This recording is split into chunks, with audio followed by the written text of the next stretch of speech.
दोस्तों, सबसे पहले सब्सक्राइब करें, नोटिफिकेशन बेल दबाएं और सबसे पहले वाली ऑप्शन ऑल करें, जिससे हमारी आने वाली नई वीडियो की नोटिफिकेशन आपको फ़ौरन मिल जाए। जय श्री राम भक्तों।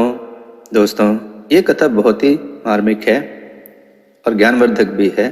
आज की कथा है मूर्ख ब्राह्मण की बातें तथा चतुर पत्नी। आइए कथा श्रवण करें। एक गांव में एक ब्राह्मण सपरिवार रहता था। उसका भांजा उसके साथ रहता था। भांजा एकदम मूर्ख था, कोई काम धाम नहीं करता था। घर में रहकर मामा मामी की रोटियां तोड़ता रहता था। मामा मामी उससे अत्यंत परेशान रहते थे। वे उसे कुछ कमाने धमाने को कहते, पर उस मूर्ख को कोई काम ना आता था, ना ही कोई उसे काम देता था। मामा मामी ने यह सोचकर उसका विवाह कर दिया कि शायद पत्नी के घर आने से उसका भाग्य खुल जाए। उन्होंने उनके रहने की भी अलग व्यवस्था कर दी। उसकी पत्नी अपने साथ कुछ दहेज लेकर आई थी। उसी से उसकी गृहस्थी की गाड़ी चल रही थी। परंतु जैसे बूंद बूंद से घड़ा भरता है, वैसे ही बूंद बूंद टपकने से घड़ा खाली भी हो जाता है। कुछ ही दिनों में उसके घर का सारा सामान खत्म हो गया। पत्नी समझ गई थी कि उसका पति मूर्ख है, इसे कोई भी काम नहीं देगा। इसलिए एक दिन उसने अपने पति से कहा कि वह कहीं से भी कुछ ज्ञान सीख कर आए। राह खर्च के लिए उसने उसे कुछ रुपए दिए। पत्नी की बात मानकर वह ज्ञानी को ढूंढने निकला। अनेक दिन भटकने के उपरांत उसे एक ज्ञानी मिला। ज्ञानी को प्रणाम कर उसने कहा, ज्ञानी जी, मुझे कुछ ज्ञान दीजिए, मैं अत्यंत कष्ट में हूं। ज्ञानी बोले, बिना ज्ञान के तो मनुष्य को कष्ट होगा ही। मैं तुम्हें ज्ञान जरूर दूंगा, पर मैं मुफ्त में किसी को भी ज्ञान नहीं देता। मूर्ख ने पूछा, आप ज्ञान देने का क्या लेंगे? ज्ञानी बोला, एक ज्ञान का 1 टका। मूर्ख के पास 4 टके बचे थे, वे उसने ज्ञानी को दे दिए। टके लेकर ज्ञानी ने पहले ध्यान किया, फिर बोले, अच्छी तरह याद कर लो। पहला ज्ञान यह है कि जिस बात को 5 आदमी कहें उसे सत्य मान लेना चाहिए। दूसरा ज्ञान यह है कि धन मिलने पर किसी को भी उसके बारे में नहीं बताना चाहिए।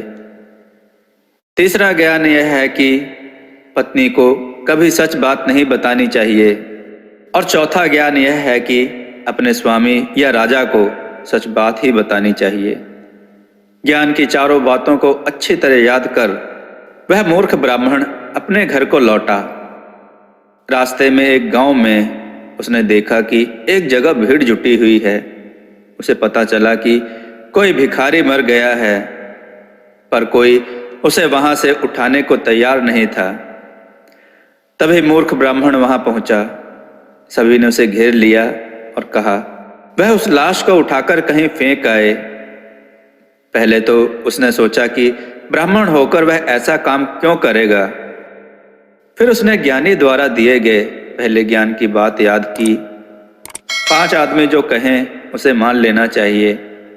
यहाँ तो 5 से भी अधिक आदमी हैं। उसने लाश उठाई और गांव से बाहर एक वीरान जगह में उठाकर फेंकने लगा।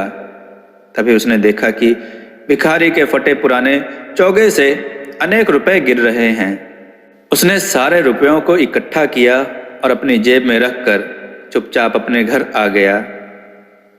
घर पहुंचने पर जब पत्नी ने उससे पूछा कि ज्ञान सीख कर आए, तो उसने हाँ कहा, पर रुपए पाने की बात उसने छिपा ली। अब उसके पास अनेक रुपए थे। उसके दिन सुखपूर्वक बीतने लगे। उसका रहन सहन बदल गया। उन लोगों ने एक अच्छा मकान भी बनवा लिया। उनके ठाट बाट देख पड़ोसियों को जलन होने लगी। एक दिन एक पड़ोसन मूर्ख ब्राह्मण के घर आई और उसकी पत्नी से पूछा, दीदी, आपका पति क्या करता है जो आप लोग इतने ठाट बाट से रहते हैं? वह बोली, मैंने तो कभी नहीं पूछा। पड़ोसन बोली, पूछना चाहिए। जो पति पत्नी से अपनी आमदनी छुपाता है, निश्चित रूप से वह गलत तरीके से धन कमाता है। यदि वह आपसे सचमुच प्रेम करता है तो उसे आपसे कोई भी बात नहीं छुपानी चाहिए। वह बोली, ठीक है, मैं आज ही रात उनसे पूछूंगी।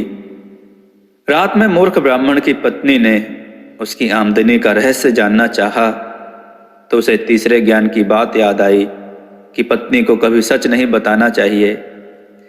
उसने पत्नी को झूठ कह दिया कि उसने हाट से एक छटांग हरड़, एक बहेड़ा खरीदा और उसे चूर्ण कर पानी के साथ पी गया, जिससे उसे अपार धन की प्राप्ति हुई।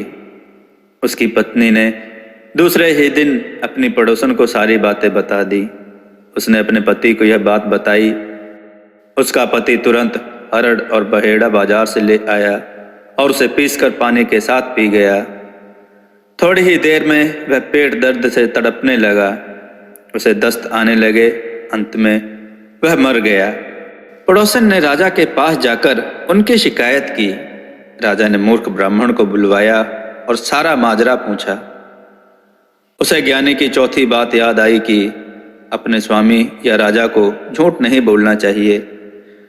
उसने राजा को सारी बातें बता दी। राजा उसके सच बोलने से बहुत खुश हुआ और उसे ढेर सारा धन देकर विदा किया। दोस्तों, आपको यह कथा कैसी लगी? अपने विचार और सुझाव कमेंट में जरूर लिख कर दें। कथाओं को लाइक करें, चैनल को सब्सक्राइब करना ना भूलें, कथाओं को शेयर जरूर करें जिससे लोगों को अच्छी अच्छी ज्ञान की बातें सीखने को मिले। जय श्री राम भक्तों।